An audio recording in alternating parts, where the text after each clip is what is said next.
এক লোকমা আমরা 5 আঙ্গুল দিয়ে খাই না? হাদিসের 3 আঙ্গুল দিয়ে যে খাবারটা, এটা হলো এক লোকমা।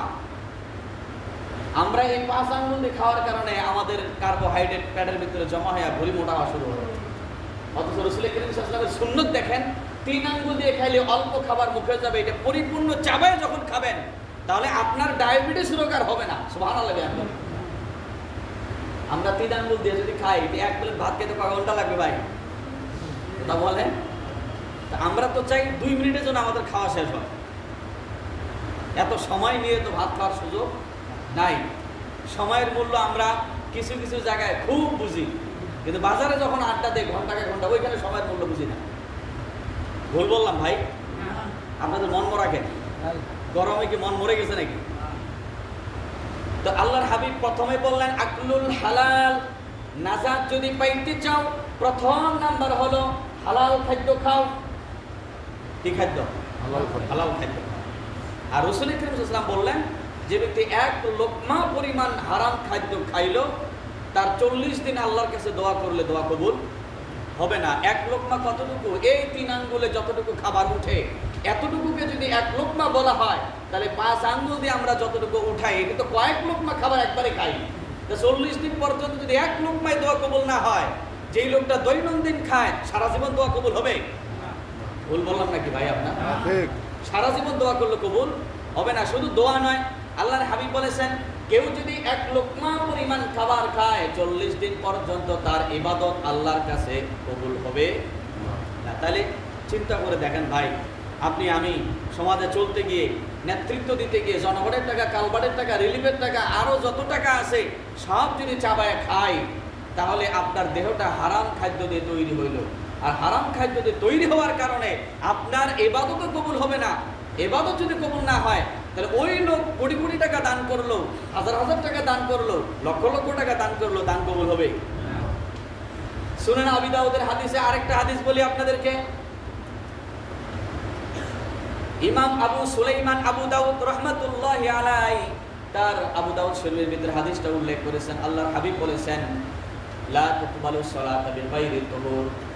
অপবিত্র অবস্থায় কেউ যদি নামাজ পড়ে, নামাজ আল্লাহর দরবারে কবুল হবে না।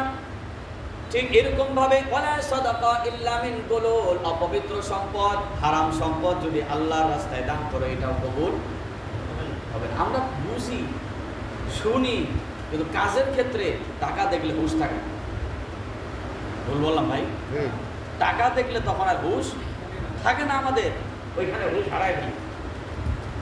তাহলে নাজাত যদি পাইতে চাই, সাহাল ইবনে আব্দুল্লাহ হাদিস থেকে তিনি বললেন, 3টা কাজ করলে কবরে নাজাত পাবে, হাসরে নাজাত পাবে, বিনা হিসেবে জান্নাত পাবে। প্রথম নাম্বার কি ভাই বলেন? ও আজকে বুঝেন না আপনারা? হালাল খাদ্য। প্রথম নাম্বার কি? হালাল খাদ্য।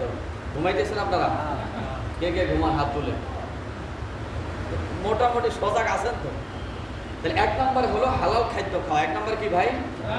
হালাল খাদ্য খাওয়া। 2 নম্বরে ওয়া আদাউল ফারাইজ। ফরজ এবং ওয়াজিব যে বিধান, এই সবগুলাই ব্যক্তি থেকে শুরু করে পরিবার, সমাজ ও রাষ্ট্র পর্যন্ত আপনাকে আদায় করতে হবে। কথা বুঝতে পারছেন? ব্যক্তি থেকে পরিবার, পরিবার থেকে কোথায়? সমাজ, সমাজ থেকে কোথায়? রাষ্ট্র। এই সকল ক্ষেত্রে ওয়া আদাউল ফারাইজ, ওয়া আদাউল ফারাইজ। ফরজ এবং ওয়াজিব যে বিধানগুলো আছে, এই সমস্ত বিধানগুলি আপনাকে ব্যক্তি, পরিবার, সমাজ ও রাষ্ট্র পর্যন্ত আপনাকে আদায় করতে হবে।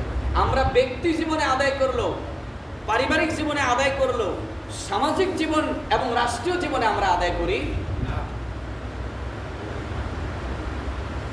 অথচ আল্লাহর হাবিব এবং সূরা হজ্জের ভিতরে আল্লাহ তাআলা বলেন, আল্লাযীনা ইম্মাক্কান্নাহুম ফিল আরদি আকামুস সালাত ওয়া আতাউজ যাকাত ওয়া আমারু বিল মা'রুফ ওয়া নাহা আনিল মুনকার ওয়ালিল্লাহি আকিবাতুল উমুর।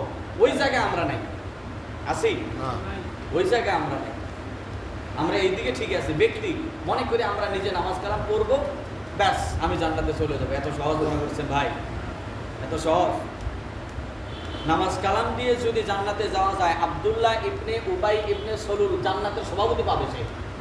আপনাদের দৃষ্টিতে যদি মনে করে নামাজ, রোজা, হজ, যাকাত শুধু এর মধ্য দিয়ে জান্নাত পাওয়া যাবে, মুনাফিকদের সর্দার আব্দুল্লাহ ইবনে উবাই ইবনে সলুল, তার নামাজের কমতি ছিল না, রোজার কমতি ছিল না, হজের কমতি ছিল না, কোরআন তেলাওয়াতের কমতি ছিল না, জিকির আজকারের কোনো কমতি ছিল না।